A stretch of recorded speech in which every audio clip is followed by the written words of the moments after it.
y ahora nos vamos a introducir los criterios procedimentales para resonancia magnética. En resonancia magnética nosotros habíamos visto que esta modalidad imagenológica no emite radiación ionizante, ¿cierto? Porque habitualmente esta modalidad imagenológica no emite radiación ionizante, sino más bien ocupa campos magnéticos de alta intensidad, ¿ya? La gran mayoría de los centros médicos trabajan con campos magnéticos de 1.5 Tesla. Por lo tanto, aquí ya los riesgos asociados no solamente están basados por el simple hecho de realizar IAs y REAs, ¿cierto? Sobre todo con el sistema de manipulación de corrosivos, sino que además estamos expuestos a campos magnéticos de alta intensidad, por lo tanto, el efecto proyectil y los riesgos por arrastre, ¿cierto? Bajo las influencias de susceptibilidad de campos magnéticos de alta intensidad hace que esta área sea de mayor riesgo que en radiografía y que en tomografía computada. Tenemos que ser como de alguna otra forma policías, ¿cierto? Con los pacientes y con otras personas que puedan entrar al resonador, puesto que no pueden entrar todos los metales y no pueden entrar todos los objetos,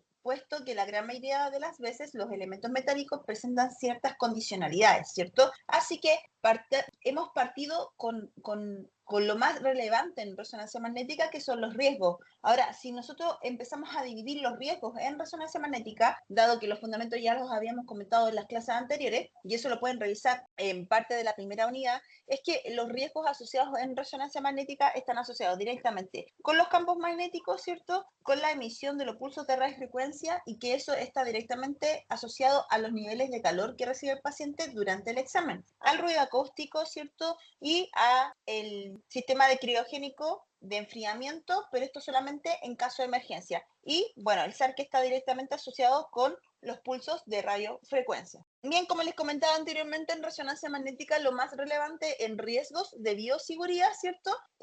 Son los campos magnéticos de alta intensidad, ¿ya? Por lo tanto, los elementos que pueden entrar a resonancia magnética o no tienen que siempre ser evaluados primeramente por el tecnólogo médico y confirmados también por él mismo, ¿ya? Y para eso nosotros vamos a considerar algunos criterios de seguridad que son relevantes antes, inclusive al momento de agendar un examen, ¿ya? Para poder saber los riesgos asociados a los elementos metálicos que pueda presentar el paciente y que tengan que tener consideración condicionada, ¿cierto?, para realizar un estudio de resonancia magnética, es que tenemos que ver el origen, ¿cierto?, y el tipo de material con el que nos estamos enfrentando. Por lo tanto, bajo este criterio, los elementos clínicos, ¿cierto?, endocorpóreos dentro del cuerpo o fuera del cuerpo, ¿cierto?, se clasifican en tres categorías principales: en elementos RM seguros, en RM condicionales y en RM no seguros, ¿cierto?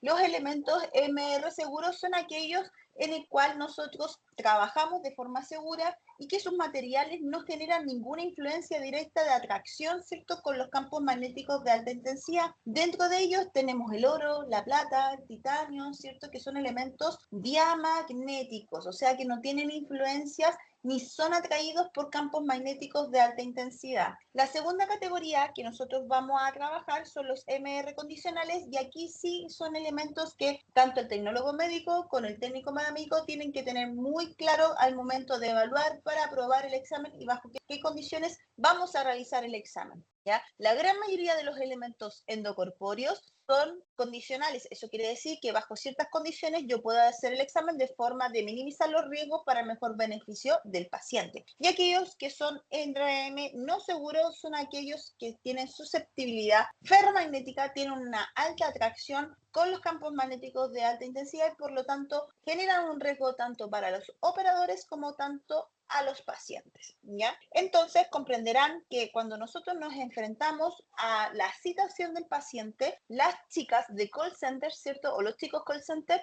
lo hacen una encuesta un poco más exhaustiva en este escenario que estamos en resonancia magnética, puesto que tienen que preguntar algunas cosas que son relevantes y que las vamos a revisar ahora en conjunto para que tanto ellas sepan, ¿cierto?, las chicas de recepción también sepan, y ustedes también tienen que saber, ¿ya? Por lo tanto, cuando nosotros empezamos a clasificar los elementos en resonancia magnética, tenemos dos criterios fundamentales para poder decir si esto cumple o no cumple para hacer un examen de resonancia magnética, que son condiciones o elementos que sean condicionales, ¿cierto?, o que sean relativos para poder hacer el examen bajo ciertas circunstancias para minimizar riesgos y aquellos que son contraindicaciones absolutas. Eso quiere decir que son aquellos elementos o situaciones en las cuales no se puede bajo ninguna instancia exponer al paciente porque el riesgo de muerte o riesgo vital del paciente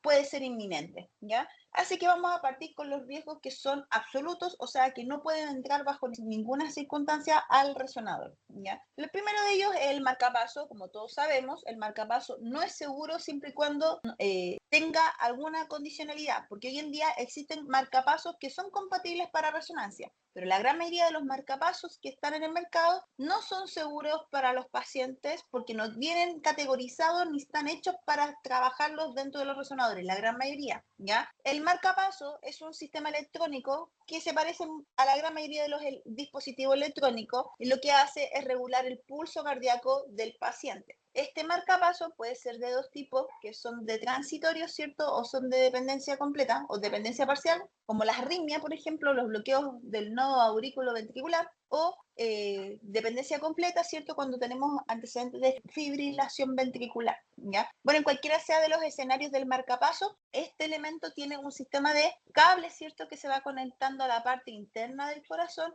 y este, por lo tanto, tiene comunicación eléctrica con el dispositivo, entonces tiene estos dos elementos de riesgo, el sistema electrónico, ¿cierto? Y además el cable que va a conectarse con el corazón. Por lo tanto, estos elementos no solamente se pueden calentar, sino que se pueden desplazar, ¿cierto? Se pueden resetear, la placa del dispositivo se puede completamente inhabilitar y por lo tanto el paciente queda completamente vulnerable clínicamente en dependencia de esta falla cuando se expone a campos magnéticos, ¿ya? Por lo tanto, los marcapasos que no tengan la indicación MR no pueden entrar a los resonadores bajo ninguna instancia. Como les comentaba, existen marcapasos que son compatibles, pero en este caso los pacientes tienen un carnet que es como un carnet para conducir, pero ellos tienen un carnet marcapaso MR compatible. Y habitualmente el paciente sabe un flujograma específico de trabajo para ellos, porque tienen que llamar a la marca del marcapaso, saben que tienen que declarar que tienen el marcapaso, tienen que indicar la cirugía, tienen que dar los datos de la cirugía, porque toda esta información es relevante para saber cómo vamos a trabajar con ese paciente, ¿ya? Hoy en día existen acá en Chile, sí, existen efectivamente en Chile, pero hay algunos centros que no atienden pacientes con marcapasos compatibles, y aquellos que sí atienden marcapasos compatibles toman todas las medidas de seguridad, ¿cierto? Las citaciones tienen una prolongación mayor en tiempo a diferencia de los pacientes ambulatorios u hospitalizados que no presentan esta condición, ¿ya? La segunda condición que es absoluta, o sea que no puede entrar bajo ninguna instancia al resonador, son aquellos pacientes que tienen antecedentes de esquirlas oculares, ¿cierto? Y que éstas puedan estar cerca del nervio óptico. Todo elemento metálico que está inmerso en el nervio óptico, inmerso cercano al nervio óptico o en el globo ocular, es un riesgo inminente y puede generar riesgo y compromiso vital del paciente. Si bien es cierto, este elemento es muy pequeño, pero es lo suficiente para generar una sobreestimulación y además se puede ver influenciado desplazándose a través del globo ocular, lo que hace que sea un riesgo inminente para el paciente. Otro de los elementos que no pueden entrar bajo ninguna instancia son aquellos expansores de mama, sobre todo que se da en pacientes con cáncer mamario y que tienen que hacer reconstrucción biológica en estas pacientes, reconstrucción biológica de mama, ¿ya? En este escenario también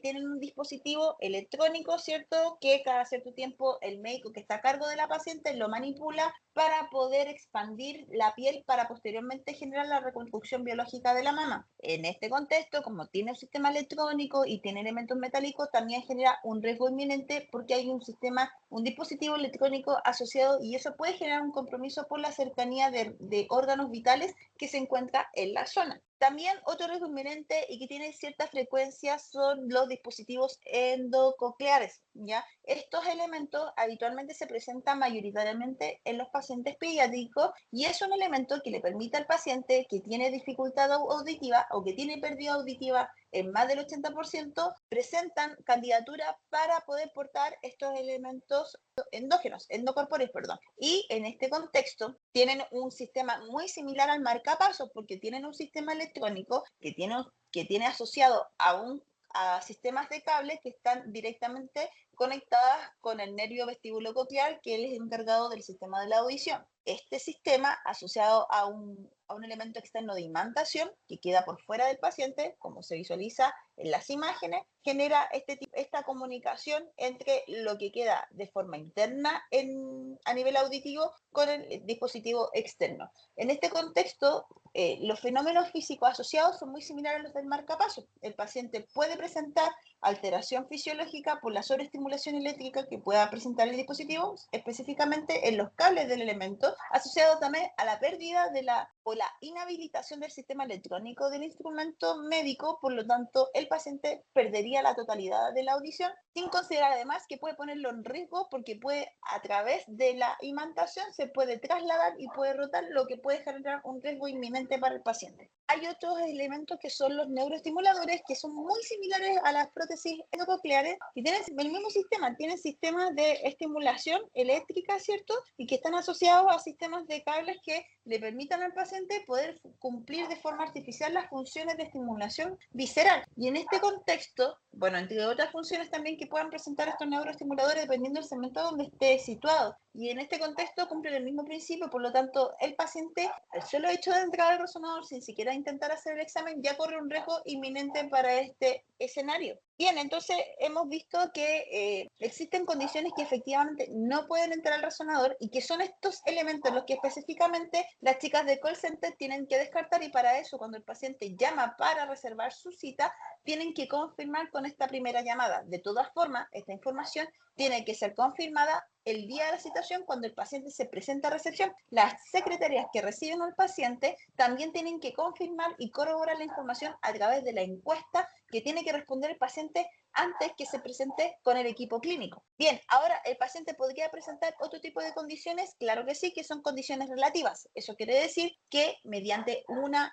evaluación por parte del tecnólogo médico o el coordinador de imaginología o jefatura de imaginología, para poder decidir si este examen se realiza o no y bajo qué condiciones se podría realizar. Para eso se llaman consideraciones o contraindicaciones relativas, ¿ya? Para ello nosotros vamos a obtener una casuística de información a través de la encuesta que el centro médico le tiene que facilitar al paciente. Para ello nosotros vamos a hacer una determinada cantidad de preguntas que permitan poder esclarecer rápidamente en un rango mayor, a diferencia de las otras modalidades imaginológicas, qué condiciones puedan presentar cierto riesgo al paciente antes de exponerlo al resonador magnético, ¿ya? Para ello, nosotros vamos a hacer una serie de preguntas importantes.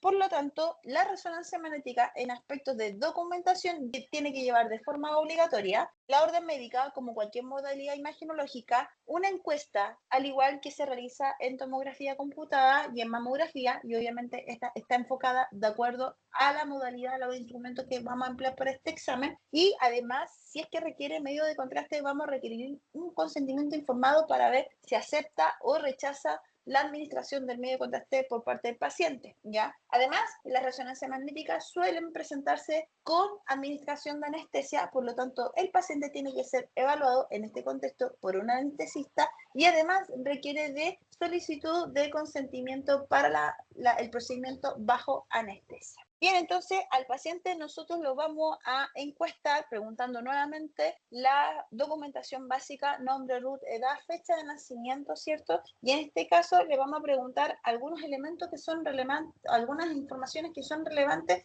para realizar la resonancia magnética. Una de ellas es el peso, puesto que dependiendo de este valor nosotros podemos evaluar cuánta cantidad de imágenes podemos hacer, cuánto tiempo vamos a poder tener al paciente dentro del resonador para que no aumente de forma excesiva el calor durante el examen. Recuerden que el resonador magnético funciona muy similar, pero muy a grandes rasgos, de forma muy similar a los microondas. Por lo tanto, el paciente a medida que se hace el examen funciona igual que un microondas. Empieza a absorber calor y por lo tanto puede presentar alguna condición fisiológica secundaria como el exceso de calor, sudoración, ¿cierto? Y estímulos periféricos que habitualmente se dan en exámenes que superan los 40-45 minutos. Bien, vamos a preguntar algunas otras cosas, claro que sí. Dentro de ello vamos a descartar las preguntas básicas que puedan generar riesgo vital por parte de la situación inmersa bajo resonancia magnética, como son la presencia de marcapasos, ¿cierto? Si ha tenido cirugías cardíacas que puedan involucrar elementos metálicos, ¿cierto?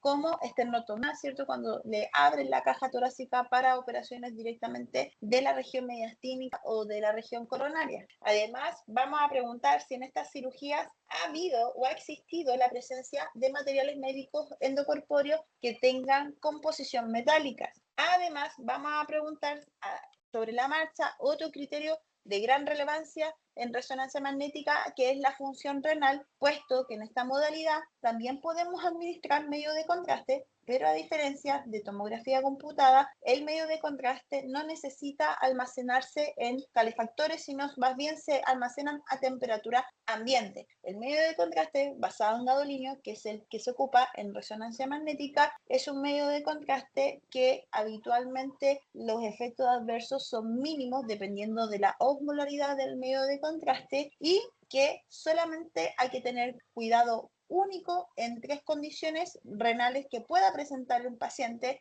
con antecedentes de enfermedades renales. Pacientes que tengan trasplante renal, pacientes que tengan enfermedad renal crónica en etapa 4 y que se encuentren en hemodiálisis o que estén en pesquisa diagnóstica para la enfermedad que requiera diálisis y pacientes que tengan una función renal inferior a 30 bajo el cálculo de tasa de filtración glomerular a través de la fórmula de Koskov, ¿ya? Bajo este criterio, esas 3 condiciones no se le podría inyectar bajo ninguna instancia medio de contraste, porque lo que puede provocar es la fibrosis sisteminogénica, enfermedad que conversamos en la clase de medio de contraste. Bien, entonces, para ello tenemos que confirmar que efectivamente el paciente no presente enfermedades renales, no haya presentado trasplante renal, no haya presentado condiciones de diálisis, ¿cierto? Y para ello nosotros necesitamos confirmar toda esta información con examen de laboratorio de creatinina, ¿ya? Además,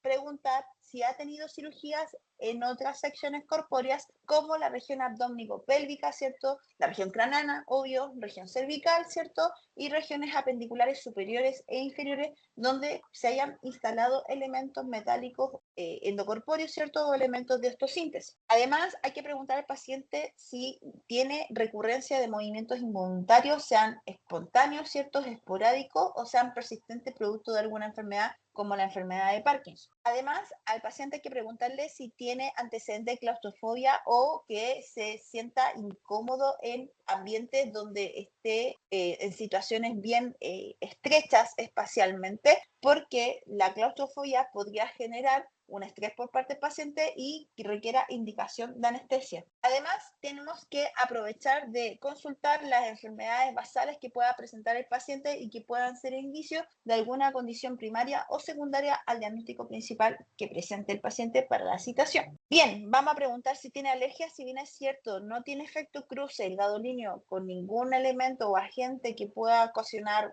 una exacerbación de en la administración del medio de contraste, sí es importante consultar si el paciente presenta específicamente alergia a metales, dado que sí existe un efecto cruzado de alergia a otros metales asociados al gadolínio. Habitualmente los pacientes que tienen alergia a las hebillas o a elementos metálicos en la ropa de vestir, ¿cierto? O en la vestimenta, ¿cierto? Es altamente probable que el paciente presente alergia tras la administración del medio de contraste. Además, al paciente hay que preguntarle si ocupa algún dispositivo o algún elemento electrónico endocorpóreo, dado que esto podría generar un riesgo parcial o un riesgo condicional, ¿cierto?, para el examen. Además, hay que preguntar, sobre todo en la población masculina, si ha trabajado en labores de construcción o en labores de metalurgia para descartar accidentes asociados a objetos extraños metálicos que hayan quedado en el paciente o que tengan antecedentes de accidentes balísticos, ¿cierto? O accidentes traumáticos en la cual también pueda existir la probabilidad de que existan elementos extraños metálicos dentro del cuerpo del paciente. Además, hay que consultar si el paciente tiene elementos decorativos, como en el caso de piercing, ¿cierto? O tatuaje. En particular con el tema de los tatuajes, el paciente tiene que presentar al menos 3 meses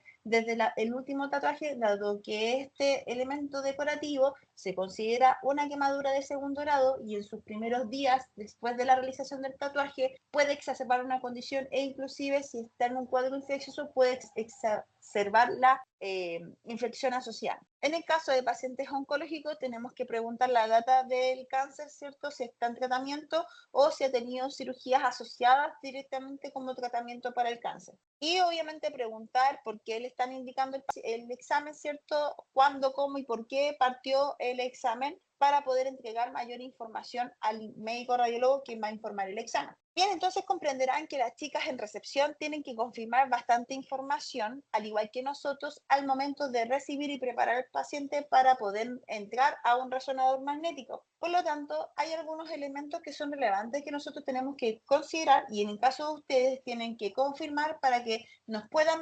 retroalimentar a nosotros como tecnólogo médico para posteriormente confirmar la información del paciente. Por lo tanto, si se fijan, hay varios puntos de check en el cual nosotros podemos confirmar reiterativamente información para que en el caso que el paciente olvide u omite información, podamos escalar esta información hasta tener la certeza completa de que el paciente efectivamente no presenta un riesgo que pueda perjudicar su condición vital para realizarse el estudio de resonancia magnética, ¿ya? En este contexto, los antecedentes clínicos quirúrgicos más habituales que pueden presentar los pacientes son la presencia de eclipse de aneurismas, ¿cierto? Y estos pueden habitualmente ser parciales, o sea, pueden ser de condicionalidad y por lo tanto pueden realizarse estos exámenes en los pacientes bajo ciertas condiciones, ¿ya? Tenemos otros antecedentes como los COE y los STEM, ¿cierto? Que permiten a través de cierta discreción en el tiempo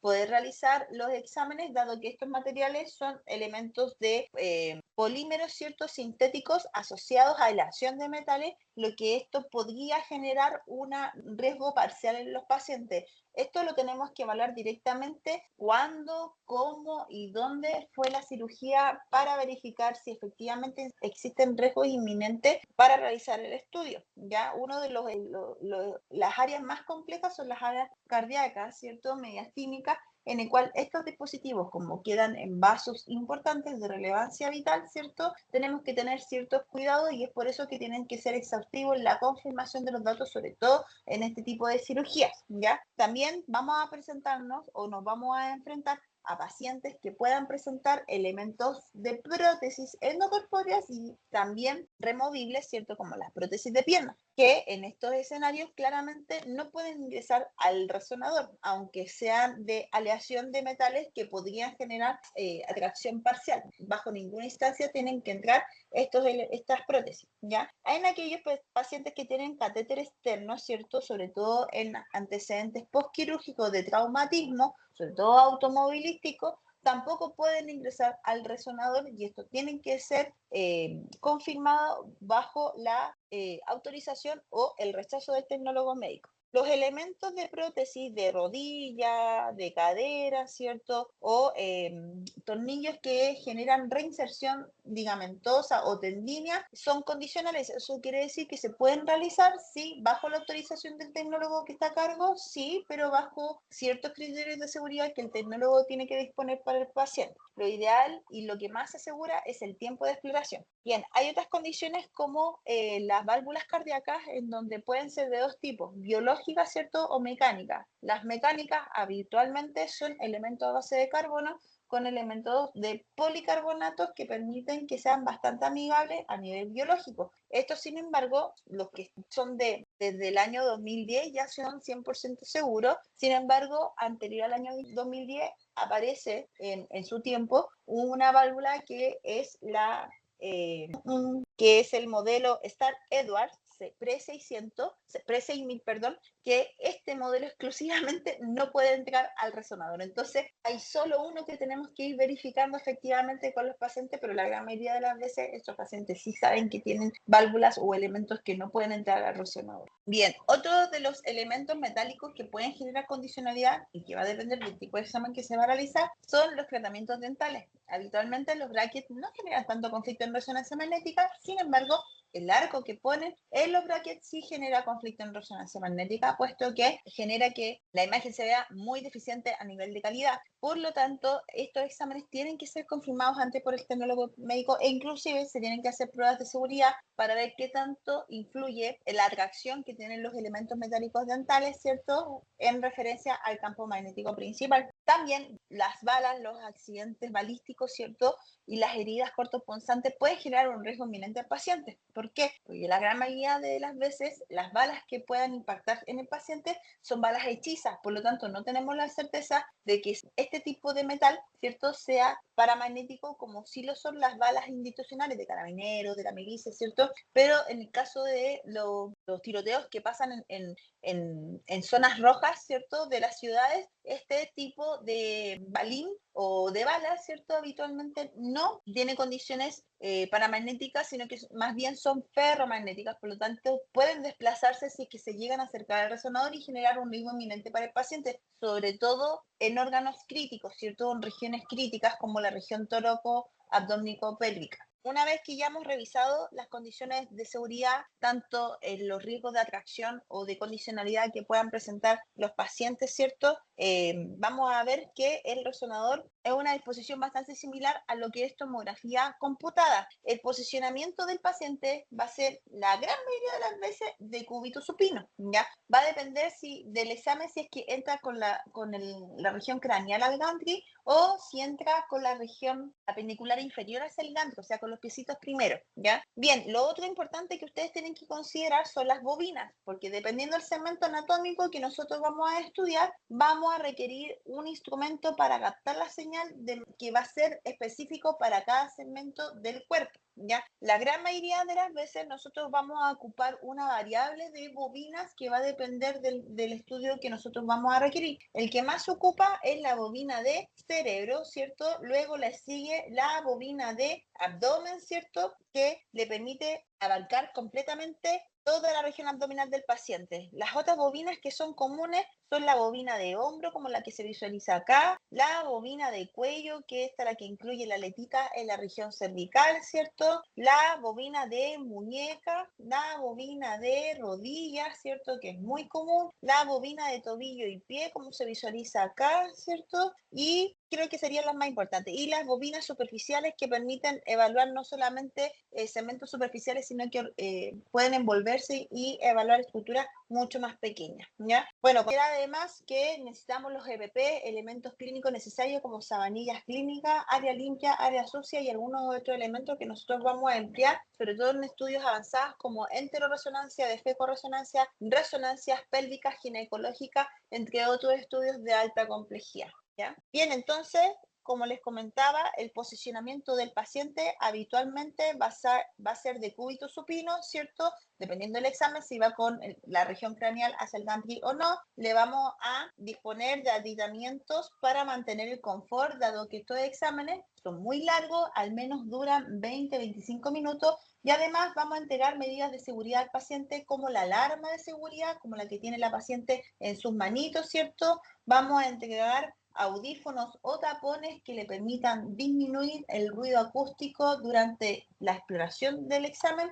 y además vamos a disponer de elementos que permitan poder mantener la temperatura durante la exploración, dado que estos exámenes dado que las salas de resonancia también son áreas muy frías, ¿ya? Lo importante de poder realizar estos estudios de resonancia es que siempre el paciente se mantenga quieto durante todo momento y en el caso de los pacientes pediátricos mantenerlos en acompañamiento si es que lo van a realizar sin anestesia y tener un cuidado único, sobre todo en los pacientes pediátricos, respecto a los elementos metálicos que puedan entrar al resonador, ¿ya? Como les comentaba, tanto para pacientes adultos pediátricos, siempre es importante entregar la alarma de seguridad al paciente, que este es un elemento de goma que puede presionar al paciente en el caso que sienta incomodidad, se sienta ahogado, ¿cierta? O no pueda continuar con el paciente porque presenta alguna dolencia o una incomodidad clínica determinada que no le permita continuar con el estudio, ¿ya?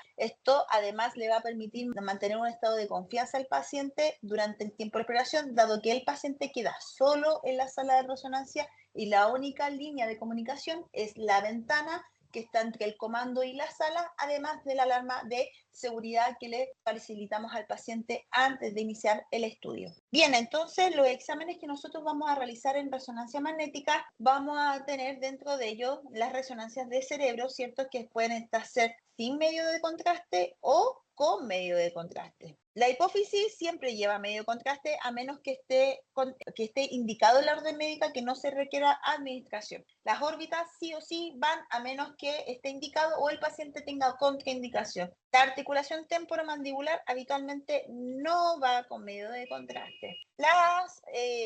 Los estudios de columna cervical dorsal lumbar, ¿cierto? Habitualmente no llevan medio de contraste a menos que tenga indicación la orden médica o tenga antecedentes de cirugía en alguno de estos segmentos, ¿ya? Los estudios angiográficos pueden o no llevar medio de contraste. Va a depender de lo que diga la orden médica o la decisión que tome el tecnólogo médico, ¿ya? Los estudios de extremidades superiores o inferiores, musculoesqueléticas, como antebrazo, muñeca, mano, codo, húmero, muslo, rodilla, pierna, tobillo y pie, más pelvic, cadera, ¿cierto? Son estudios que habitualmente no requieren administración de medio de contraste a menos que el diagnóstico o la orden médica pida explícitamente la administración del fármaco. En los estudios de abdómenes y pelvis, que también tienen cierta frecuencia, estos sí llevan medio de contraste a menos que venga contraindicado en la orden médica, ¿ya? Los estudios de tórax habitualmente no requieren medio de contraste a menos que la orden médica sí lo solicite, ¿ya? Lo importante de esto es que el medio de contraste, a diferencia de tomografía computada, no tiene tantos efectos adversos a diferencia del yodo. El gadolínio no genera casi ninguna reacción en el paciente a menos que sea de alta osmolaridad, que sea a 1 milimol, ¿cierto? A diferencia de la iodemanilla, que son de 0,5 milimol, en el cual podría a 1 milimol generar efectos adversos. En el resto no es así. Las dosis son bastante bajas. Recuerden que la dosificación va de 0,1 a 0,2 ml por kilogramo. Eso quiere decir que un paciente de 80 kilos aproximadamente podría administrarse entre 8 a 16 ml por kilogramo. Lo sugerente en estos casos es siempre ocupar 0,15 ml por kilogramo, ¿ya? Bien, una vez que nosotros evaluamos al paciente, autorizamos al paciente, realizamos el estudio, ¿cierto? Para poder finalizar el ciclo, nosotros vamos a despachar al paciente indicándole de forma preventiva que se hidrate en el caso que se haya administrado el medio de contraste. En este tipo de estudio, habitualmente, el paciente se puede acercar a pacientes embarazadas, pediátricos y mayores de edad, dado que este examen no emite radiación ionizante y tampoco se le inyecta ningún radioactivo, por lo tanto se puede acercar a la población. Además, el paciente puede comer después del examen, no hay ninguna contraindicación y puede seguir haciendo su vida de manera habitual. En el caso que el examen haya requerido administración de medio de contraste, se sugiere que mantenga hidratación continua en lo que queda del día para ayudar a eliminar el medio de contraste. Si bien es cierto, este medio de contraste no genera efectos de nefrotoxicidad como tal, con el tema de la viscosidad y osmolaridad, sí es importante que se hidrate, ya que el gadolínio tiene que salir rápidamente del cuerpo entre las primeras 2 a 4 horas, ¿ya? En caso de pacientes que tengan función renal normal. Bien, espero que la información haya sido de utilidad y nos estaremos viendo en la siguiente cápsula. Hasta luego, chicos.